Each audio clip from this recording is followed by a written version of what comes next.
All right, welcome back. This is the Something Ventured podcast. I am Kent Lindstrom. I am your host. My guest today, there are two ways I can say your last name, and I'm going to guess one of them. Marco Zappacosta. Nailed it. That's the one. There are two other ways, but perfect. He is the co-founder and now CEO of Thumbtack.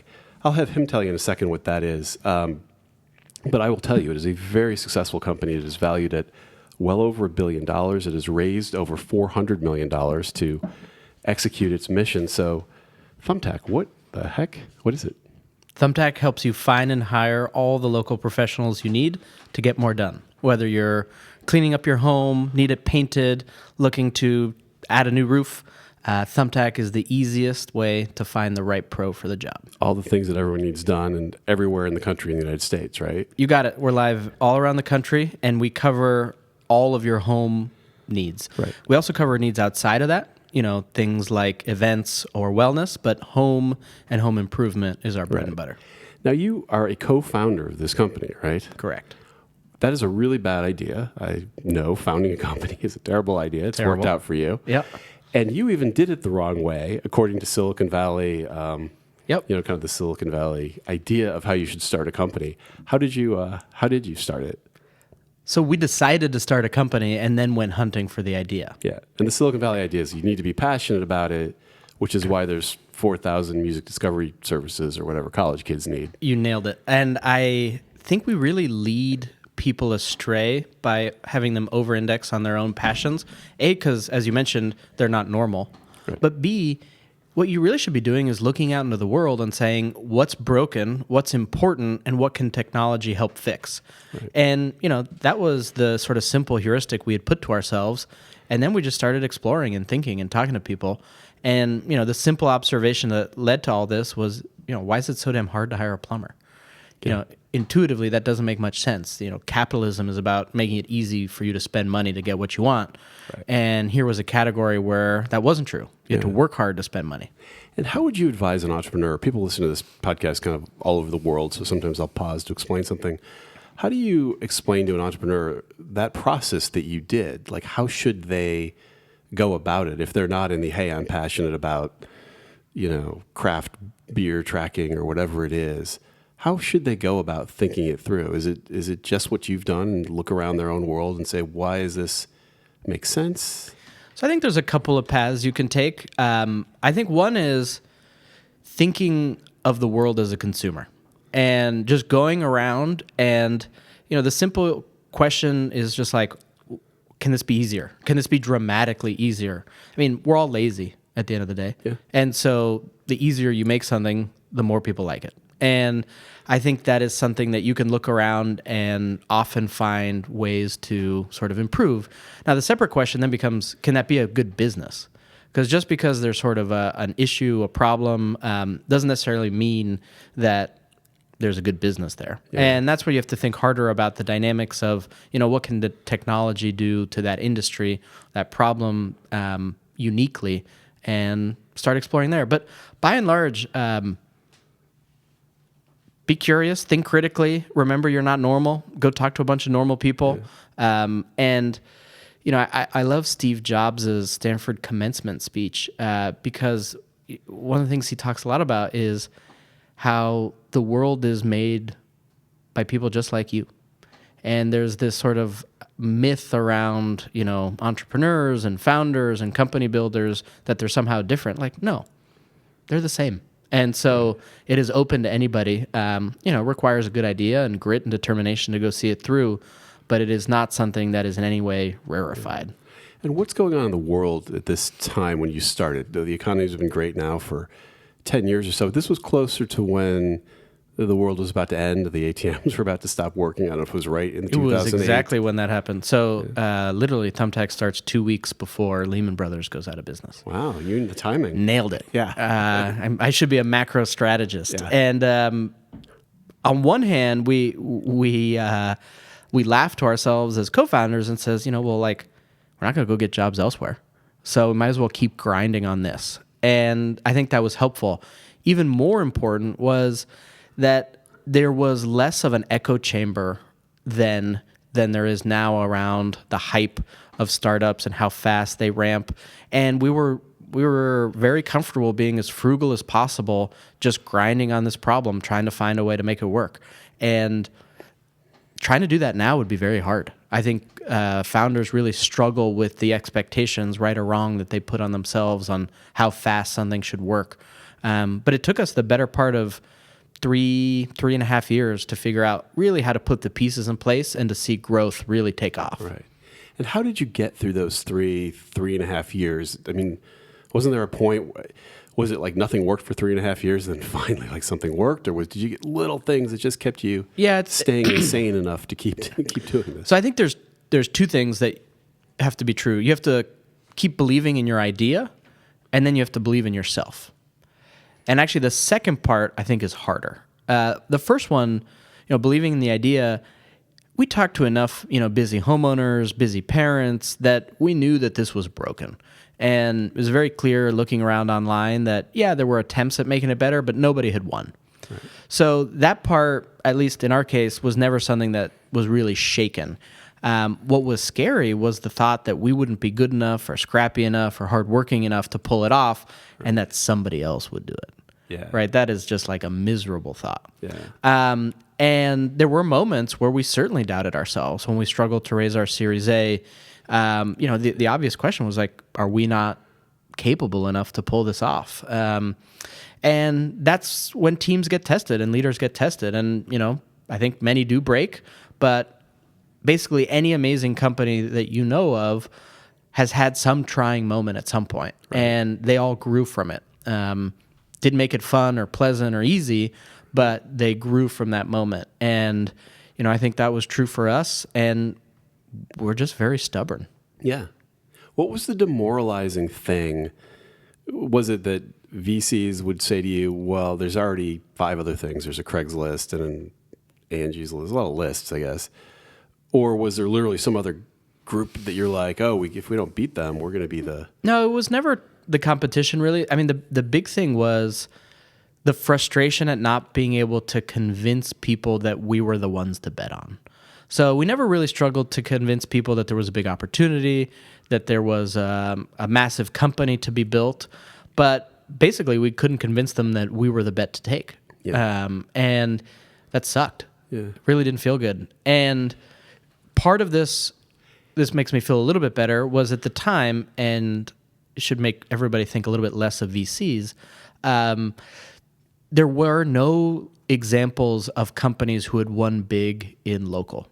Yeah. Uber was at its very early days. Groupon was not really there, had just sort of started.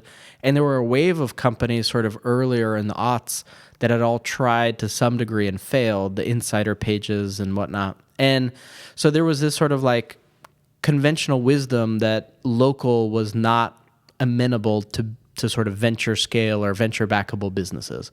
And it's a reminder that VCs typically aren't the most creative bunch. And so they are pattern matching, which that makes sense. It's a totally reasonable way of going about their business. And the challenge is, to be a breakout success, you have to be both contrarian and right. And convincing people that you're contrarian is easy. Convincing them of both is very hard. Yeah. And we certainly struggled with that. It's pretty funny, too, how convincing VCs are on why your idea is not going to work, right? Like, a lot of people explain to me why Uber wouldn't work. It's you would never hop in a stranger's car. Mm-hmm. Of course you would never hop in a stranger's car or share a bedroom with a stranger until you did. Yep. Basically. So it's just odd that it is a risky business investing in startups. It is not a risky personality, though, that seems to go into that business. Correct. And in fact, if anything, it's the opposite. Private equity is one of the best sort of risk-adjusted ways to go make money, and does not attract risk seekers by and large. And the industry by a whole tends to not generate any positive return. Right? Yeah. 80% of funds never see a carry check. Yeah. So the vast majority of these folks aren't sort of investing and getting at least their money back. Yeah. So. They have outsized influence. That is how is that? I know that's true, but how is that possible? If there's this asset class that... It's a power law where, you look in aggregate, that's true, but then you look at a WhatsApp, and, that crushes. Yeah, and that made up for it. So how are your relationships in these early days? Series A investors, you talked to a bunch of Series A investors, I think. Like Yep. today, a lot of startups I'll meet with will talk to 3 or 4, and 2 of them will express interest, and 1 of them will do the deal. That was your experience, right? Lucky them. Yeah. I was fortunate to build my network very thoroughly by having to talk to, whatever it was, 40, 45 of these. And, it wasn't to the last 2 that we got some yeses. And, look, it's easy to sort of make fun of them, but there was valid feedback. And to their credit, they did identify something that we had not yet proven. The real issue at the Series A was, while we'd done a good job of building up sort of traction among sort of new pros and new customers signing up, we hadn't monetized the experience whatsoever. True. The mistake they made was believing that we could not. And the mistake we made was not recognizing that this would be an important proof point and at least showing them something, even if it wasn't sort of, fully featured and fully built out. So shame on both sides. But the feedback was legit. But at the core of it, when they come back with something like, hey, I don't sort of see a line of sight to the business model, the unit economics, the growth story, all of that is another way of saying, I don't believe in you. Yeah.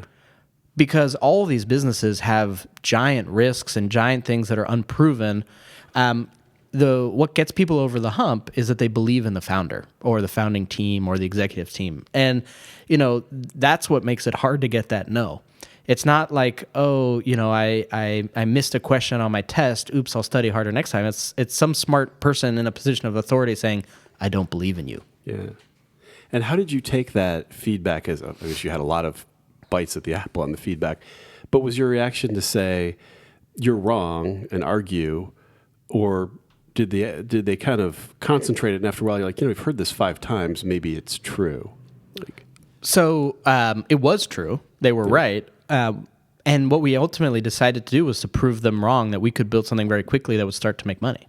Yeah. And now, what we ended up building was hacky and had to be thrown away because we built it in weeks when, putting in place a real sort of monetization model that's sort of sensible and thoughtful takes months and quarters. So it was a short-term optimization.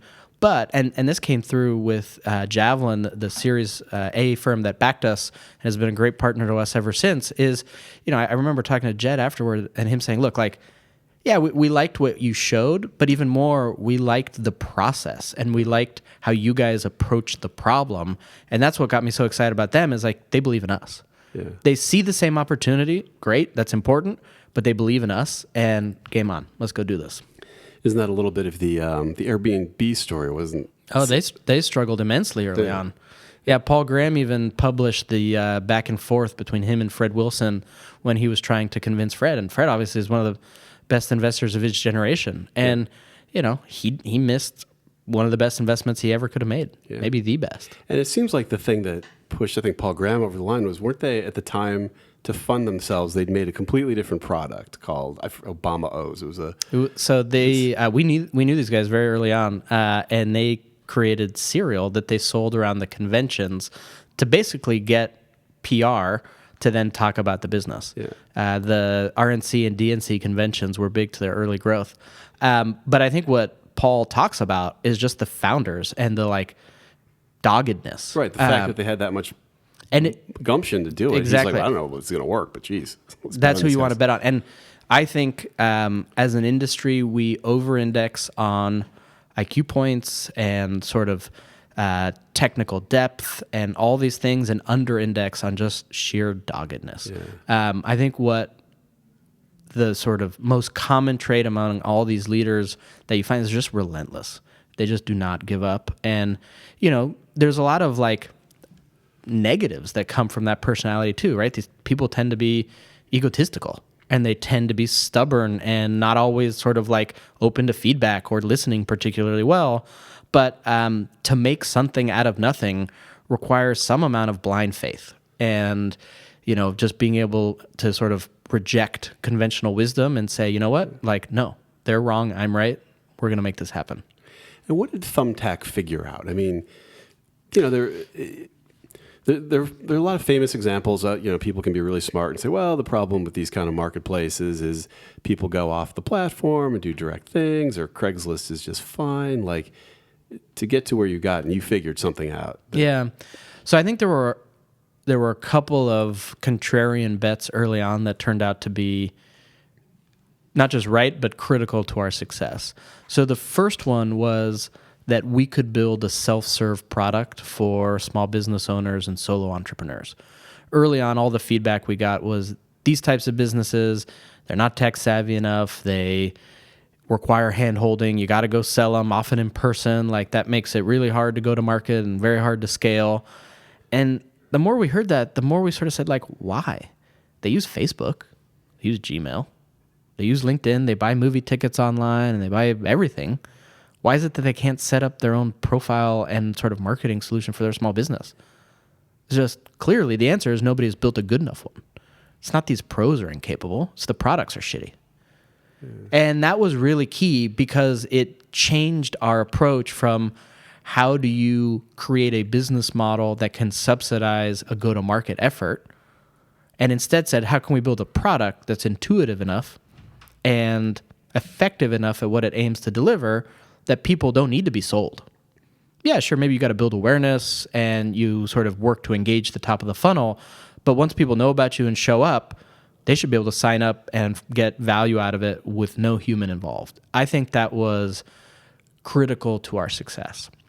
So there's no massive sales force. No, until last year there was zero sales force. That's incredible. Yeah, so we signed up hundreds of thousands of merchants in the most fragmented industry in what's classically considered the least tech literate or tech savvy industries at enormous scale at effectively, I don't want to say zero CAC, but pretty close to it. Wow. And so it seems like the insight you had was people were saying, well, these service professionals aren't good at internet.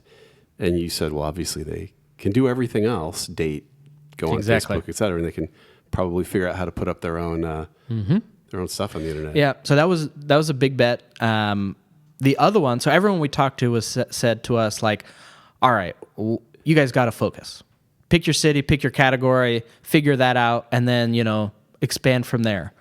And look, that did make sense. You constrain the problem, you can sort of find a narrower solution that you can get to faster. But the insight that we had was by focusing very narrowly, you constrain the solutions you're going to come up with. By instead saying to us, we actually want to launch this everywhere, in every category at once, that is a different constraint, but a very powerful one, because what it does is it forces you to come up with growth strategies that are scalable, that are geographically and categorically invariant, that work independent. And in fact, it's only because you're big and broad that you're willing to make the huge investment up front to develop this solution to then go leverage it. And that was critical to our success. If you look at all of our competitors who tried to start with one narrow vertical and expand from there, never happened. They never expanded. And in fact, in any of those verticals, we ended up having a better experience and more liquidity and more pros because we had the ability to make these investments in, pro acquisition tools, machines, all that we could then leverage across all of these categories.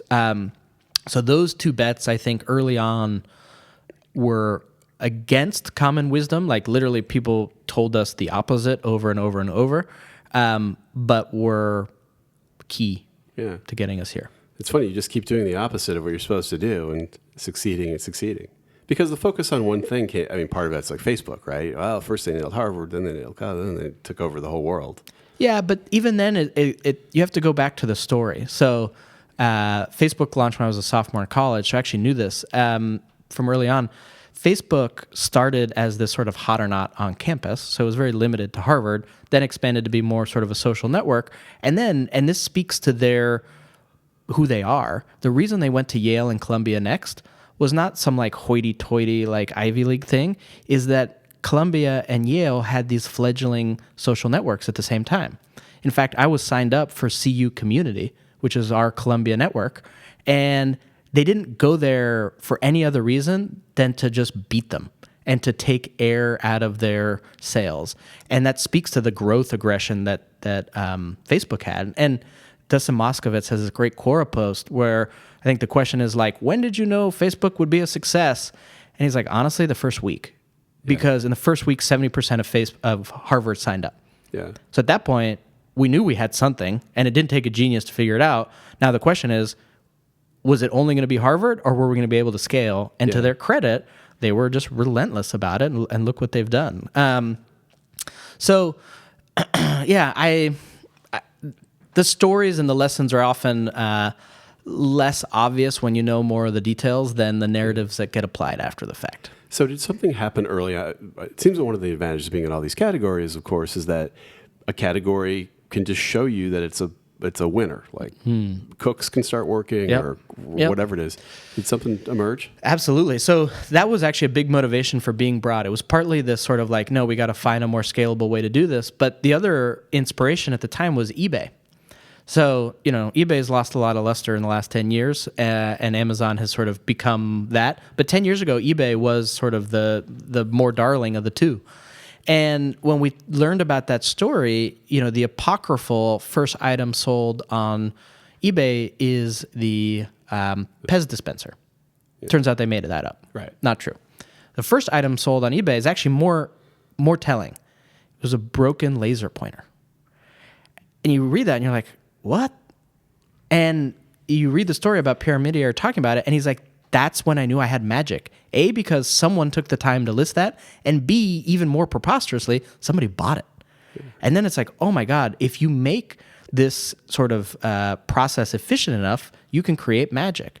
And then collectibles, specifically Beanie Babies, was this enormous thing that drove their growth. And you could ask all the McKinsey analysts in the world to write you a deck about what should be your key category to drive growth. I would bet none of them would come up with Beanie Babies. Yeah. And we were really scared of missing our Beanie Babies. And so being broad gave us space to go figure that out, and turned out to be events categories. So despite home being the bread and butter today, early on, the thing that exploded and sort of really pulled the business forward early on was events categories. So imagine you're throwing a big birthday party, corporate event, wedding. You need a DJ, caterer, bartender, videographer, photographer. That was the first thing to really take off on Thumbtack. And that helped us, learn, because just gave us activity and sort of volume that we could build off of, but then revenue. And that was really important. So, yeah, you have to be careful. You have to give yourself enough, be open enough to serendipity to teach you things about your market or your business that may actually be critical to your success. Was there at any point where you thought, I know someone who worked at TaskRabbit, and he was telling me an interesting story where they went through all the things that people were doing, and they had a histogram. And way down in the histogram, like not one of the most popular things, was people offering rides to other people and then taking rides, which, of course, Uber popularized, or Uber and Lyft popularized. Yep. Was there anything in there that was so... did you ever have that thought, like, well, we should just do this one thing now that we know what it is? No, we had more of our broken laser pointer. So the one that I remember, and it probably wasn't the first, but it was very early in terms of transactions that happened. We had a guy in Morrow, Illinois, put up a profile for mouse races. I'm not kidding. Okay. He would come to your county fair or your fundraiser and bring a maze, and you could bet money on mice racing through it. Yeah. He got hired repeatedly on Thumbtack. And you're like, whoa, the world of services is way bigger than I even thought. And the magic of the internet to be able to let these two people discover each other and transact and come together is beyond even our own sort of expectations. And so it was really that more than something that we clearly weren't going to build a big business off mouse races. Right. But what that showcased is that building this had so much potential because of the wide world of services, and we needed to make sure that what we built was broadly applicable. We couldn't just do sort of the mainline one category or two. It had to be broad. Yeah. Now, marketplaces are famously difficult to get spinning. Which part, was it the mouse racer types that started first, or was it the consumers just going, damn, I need a plumber, and it's really hard. Yeah, so typically marketplaces are able to attract the supply side more easily, and that was true with us for the simple reason that what you're offering them is the potential to make more money, and that's motivating. Yeah. And, folks will work to do that. And we talked about it at the time as creating network independent value. This idea that to get the marketplace going, you had to attract pros before you had any value to them by bringing them new customers. And our pitch early on was, hey, come build a great profile on Thumbtack. We'll give you the easiest and best tool to republish that on Craigslist. And that was a really effective pitch because a lot of these folks, A, wanted to be on Craigslist, and B, struggled to remember to put their post up every 3 days, and it didn't have pictures and reviews because they didn't know how to do the sort of HTML markup to make that happen. And that was something that allowed us to begin to market to these pros and recruit them onto the platform. So they weren't even really thinking of being on your platform. They were trying to get a good look on Craigslist. Yeah. Mm-hmm. It's amazing. It's a little bit like the early Instagram, where it was really how to make your pictures look good on Facebook. Totally. And then they just stole you. That's right. Yeah. A lot of these network effect businesses start by leveraging some other network. Airbnb doesn't talk about it, but they use Craigslist early on as well.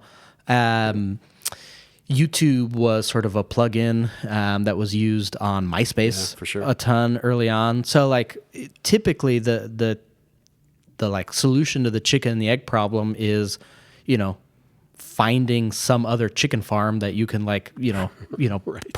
Be part of. So yeah, lots of lessons there. So as the company grows up, how are you and your founders getting along as these successes start now coming in a little bit, capital starts coming in from the venture firms?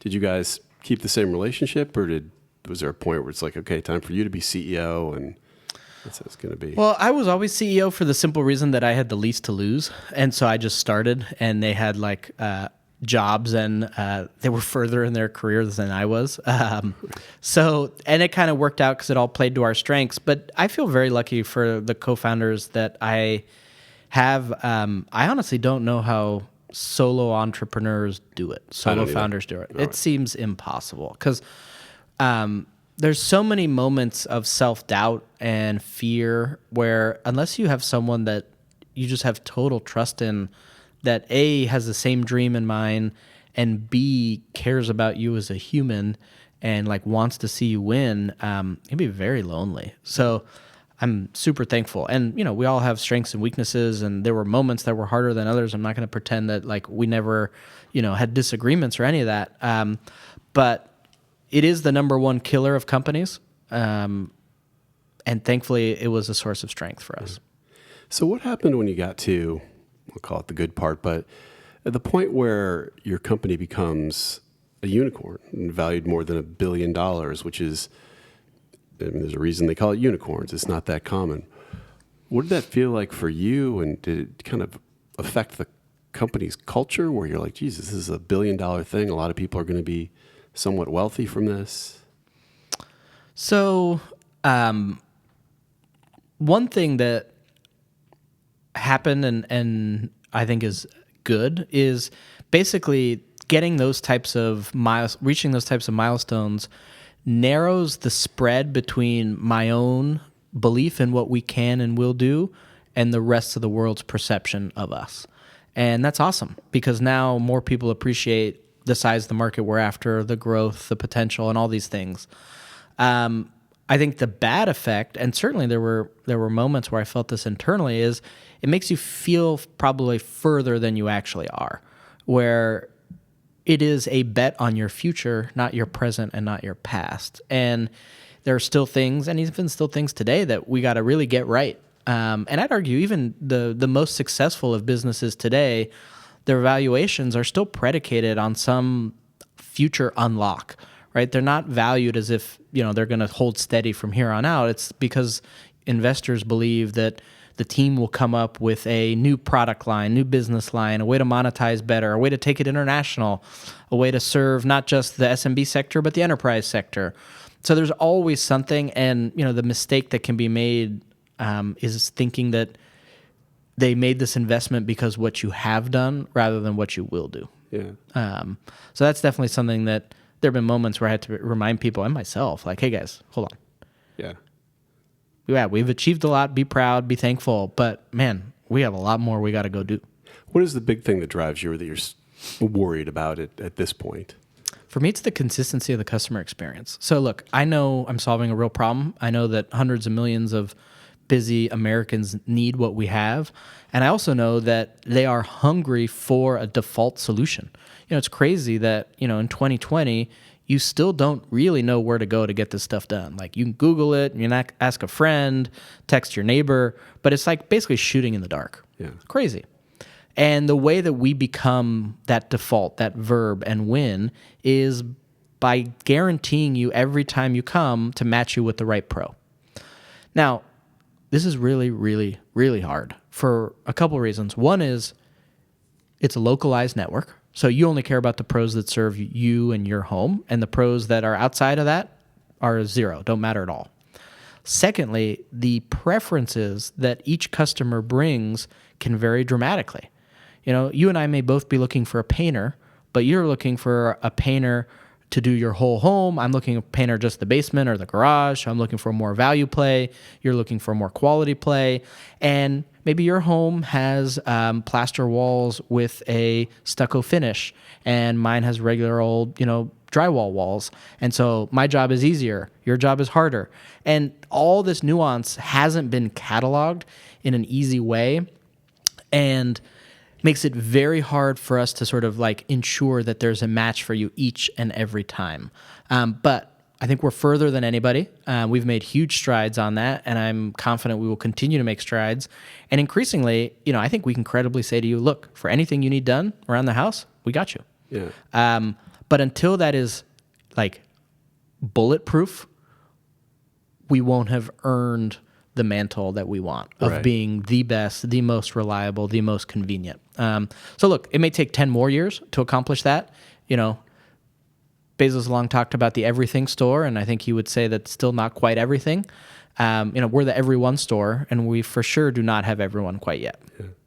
Is there a version of that for you where you go into, Amazon's gone into movies, arguably healthcare? I mean, is there something like that where once in a while you guys are like, we could actually do this for doctors or something completely? I got a long list for you. So, the easy thought is simply just expanding what we do either geographically or categorically.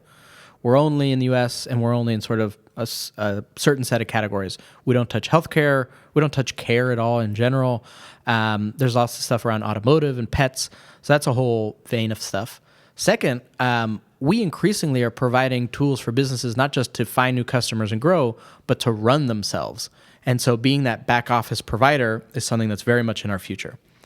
Then, even for tools and services that aren't sort of in between the buyer and seller relationship, but are critical to a business sort of growing and succeeding, access to health insurance, access to capital, access to parts and materials.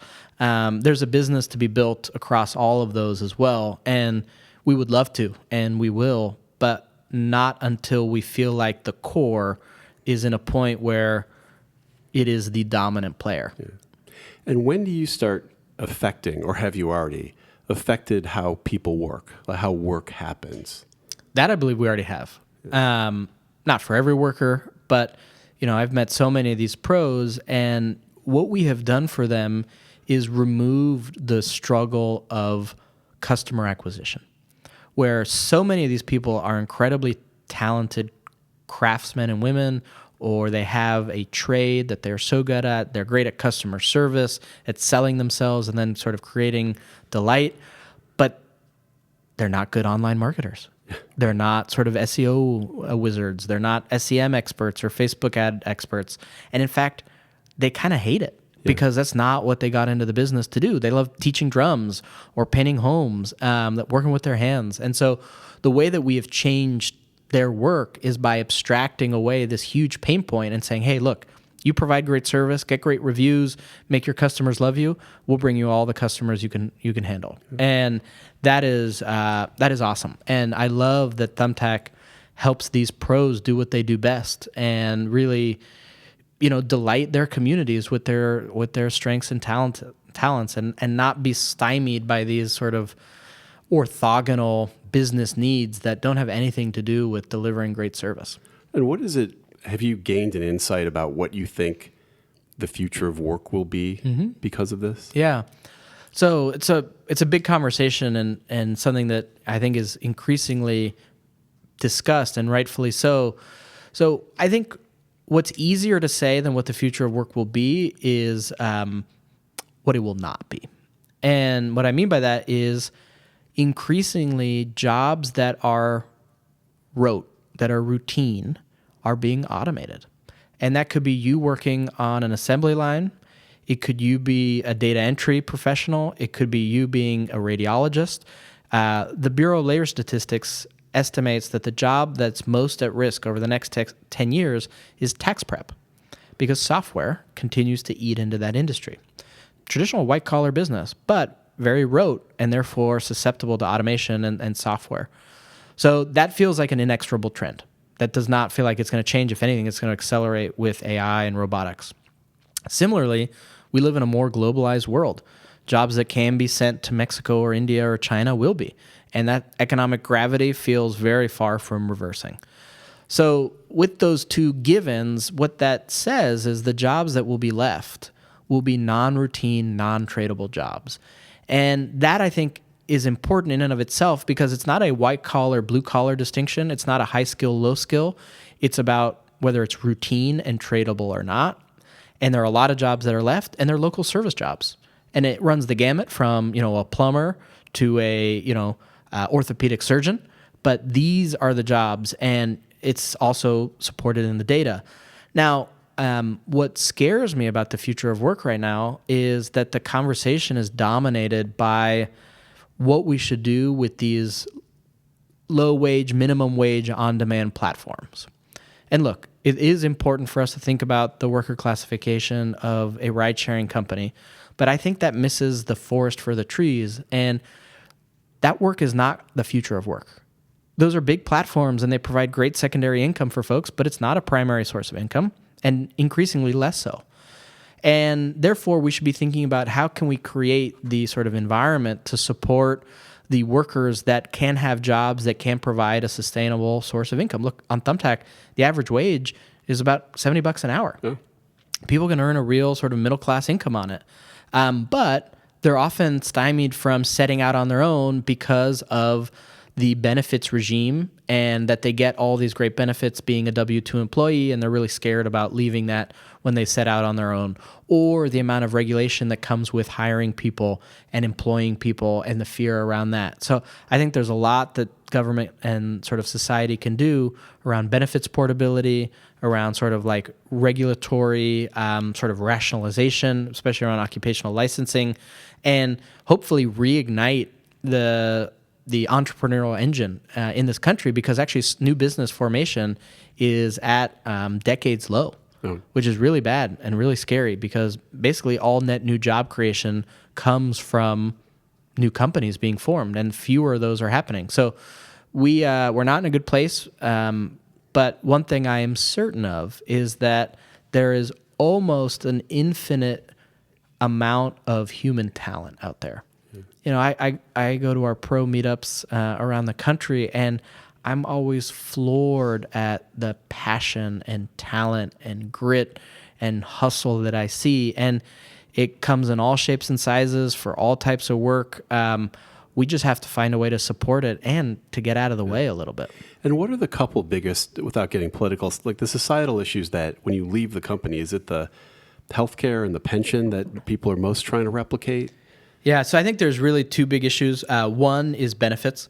Healthcare was an enormous one. It's gotten better, and now that there are sort of these exchanges where you can get it, but it's still not really great. Healthcare is just a big issue. And then there's many more benefits, everything from disability insurance, tax advantage savings accounts, worker compensation, all the things that go into your W-2 sort of package that aren't available to you if you're self-employed or sort of an independent contractor. So we believe that should be equalized. There should be sort of universal benefits portability. Can you provide some of those things, or is that more of just a government scale type of a thing? I think it's a government scale type of thing. I think it's really hard to rely on the platforms to do it. Not that we can't participate, and I think there's ways that we can help. But we've run some experiments. We've partnered with the Domestic Worker Alliance and run a test with their sort of subgroup called ARIA to build sort of a benefits tool for house cleaners. ALIA, excuse me, not ARIA. And it's been interesting what we've learned, but it's also been interesting to learn how hard it is to get people to sort of like explicitly opt into all these things rather than it just being the default. I think this is so fundamental and important to enabling a prosperous future of work and an entrepreneurial society that it needs to be done by the government. Yeah. The other huge one is housing. If you go back to my view on this work being non-tradable, that means local. Yeah. That means within your community. And if you can't live there or easily access these centers of job growth and sort of dynamism, which are our cities, then you are priced out of a lot of these great jobs. And that just can't be. We can't make the price of admission buying a $1 million condo in San Francisco to be able to access this labor market. I have just a couple more things for you. One, was there a decision or something along the way that you ever look back on and say, boy, if I hadn't chosen that path, the world my world, Thumbtack world would just be different? Or was it just a accumulation of things? Was there anything that really stood out for you? I mean, all the ones that come to mind instantly are people. Whether, it's my co-founders and convincing them to sort of drop what they had and sort of move out west and sort of just go for it, to early employees who bet on very little. The first two non-founder engineers we hired, who happened to be roommates working at Google, changed the trajectory of the business. Those are the things that I look back on. I'm like, man, I don't know if we hadn't hired that person at that moment. Yeah. So much goodness came from them. Those are always most decisions are reversible, but it's really sort of humans and your sort of talent that expands the scope of the possible. And, we've hired all these people that have just expanded the possible. Yeah. One more thing. What do you know? The amount of data you must have about what's going on, I forget what the numbers are, but people are being connected every few seconds, right? Mm-hmm. Yeah. What do you know about the economy or the world that wouldn't be obvious that you're kind of seeing on the platform? Well, fun stat is the enormous growth of coaching. And life coaching, personal coaching, professional coaching is exploding. And, I don't know what it is about, our current environment or economy that is creating that, but I love it. I have an exec coach. Serena Williams has a tennis coach, and she's the greatest tennis player of all time, right? Like, why shouldn't everybody have a coach? And I love that is something that we see happening, and I'd like to believe is sort of like will be an increasing feature of the economy, that we will all have coaches for different parts of our lives and in different times. That seems like a pretty optimistic note to end on. I'm very optimistic, and it's not just because it's a professional requirement. It's really this belief in humanity and the people that I meet and I work with, and there's just so much invention and sort of possibility. So I'm very optimistic. It's exciting. How do people not get in touch with you, but follow your thoughts? Do they follow you on Twitter? Or on Twitter, I'm at MLZ. It's the easiest way to follow along and shoot me a note. All right, great. Well, thanks for doing this. Thank you. This was fun. All right. Marco Zappacosta has been my guest. This has been the Selling Venture Podcast. Talk to you next time.